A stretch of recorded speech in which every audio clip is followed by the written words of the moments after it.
webale kulaba mawulire agabutikidde nze Innocent Gusolo. Mu bintu byonna Mukama bye yatonda omuntu yasinga, naye omuntu munafu nnyo tasobola kuwuga nga kyannyanja bwe kiwugira mu mazzi omwo. Omuntu tasobola kudduka nga bw'olaba kaweewo, nedda tasobola.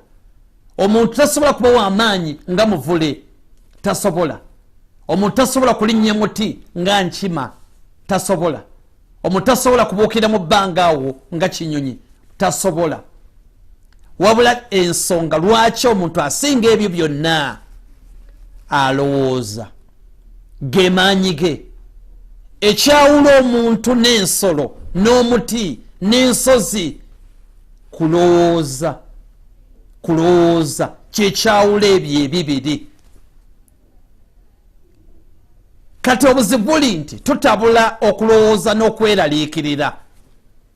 Okweraliikirira kibi, tekina kye kikutwala. Okulowooza kye kisinga. Ne bw'oba mu buzibu butya tokkiriza kweraliikirira na kutya nnyo, lowooza embeera ogenda givaamu. Toli mwavu, mutwe gwo gwe mwavu.